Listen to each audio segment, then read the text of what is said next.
3월부터 좀 떨어져서 4월에 완전히 꺾였어요. 작년에 비하면 작년하고 별 차이 없어요. 어느 정도 뭐 사업성이나 이런 게 별로 안 좋다는 걸 알고 있기 때문에 사람들이 별로 그렇게 없어요.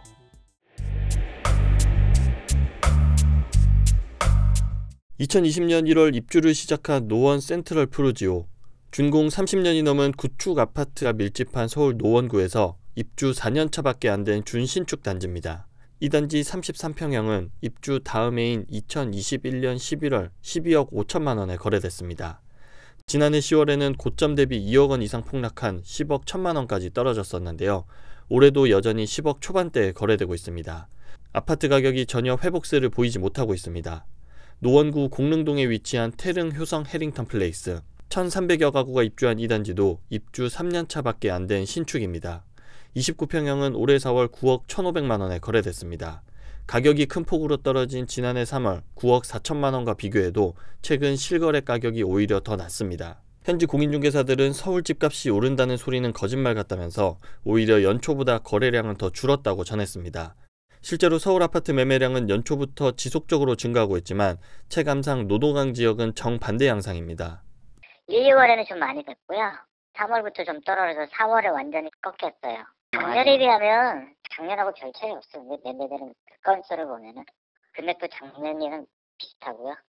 아파트 매물수도 크게 늘어났습니다. 부동산 빅데이터 업체 아실에 따르면 지난 9일 기준 노원구 아파트 매물 건수는 5,900개입니다. 지난해 같은 기간 4,443건에 비해 32.8% 증가했습니다. 노원구 아파트 매물은 아실이 집계를 시작한 2021년 이래 가장 많은 수준에서 유지되고 있습니다. 서울 아파트 가격은 7주 연속 상승세입니다. 한국부동산원에 따르면 5월 첫째 주 서울 아파트 값은 0.03% 올랐습니다. 대부분 지역에서 집값이 상승한 반면 노원, 도봉, 강북 지역은 집값이 하락한 것으로 나타났습니다.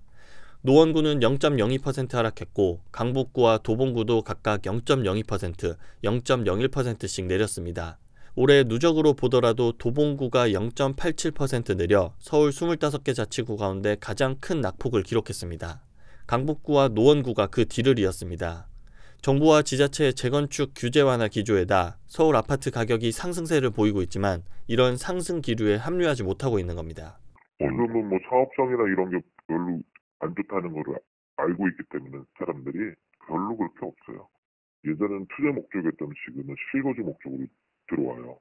노도강 지역 집값이 약세를 보이는 원인은 실수요자와 투자자가 모두 외면했기 때문입니다. 실수요자는 신축 아파트를 선호하는 만큼 30년 넘은 노후 아파트가 많은 이들 지역에 수요가 몰리기는 쉽지 않습니다. 게다가 최근 공사비가 증가하면서 재건축 동력도 약해져 투자 매력도 줄어들었습니다.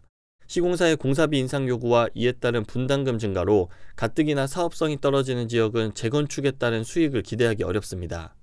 재건축 절차가 진행될수록 몸값이 뛰는 일반적인 추세와는 달리 오히려 가격이 내린 단지도 등장했습니다. 공사비급 등의 재건축 사업성마저 불안해지면서 시장 기대감이 떨어졌기 때문입니다. 노원구, 도봉구, 강북구 정비사업 조합원 입장에서는 분양 수익은커녕 분양 손실 발생 우려도 있습니다. 영끌족들의 성지라고 불릴 정도로 단기간에 거래가 굉장히 집중된 지역이라서 지금처럼 고금리가 계속해서 이어지고 있고 금리 인하가 지연된 상황에서 이제 좀 급매로 내놓는 매도자가 많다 보니까 하락된 거래들이 좀 늘어났고요. 공사비 증가에 대한 부분들은 사실 시간이 지난다고 하더라도 가격이 크게 내려갈 수는 없기 때문에 수익이 좀 나와줘야 되는데 강북의 노도강 이런 지역들 같은 경우는 지금도 분담금이 거의 매입가 정도 수준의 분담금이 예상이 되는 정도로 굉장히 좀 높은 부담을 안게 되는 그런 상황이라서 고비용 재건축 시대를 맞아 사업성 차이에 따라 집값도 극명하게 엇갈리고 있습니다. 자재값 인상과 고금리 등으로 정비사업 추진이 원활하지 않고 조합원들의 금융 부담도 크게 늘었는데요. 그럼에도 강남, 한강뷰 단지 등에서는 신고가 사례가 나오고 있지만 사업성이 낮은 지역에서는 가격이 오히려 하락세가 이어지고 있습니다.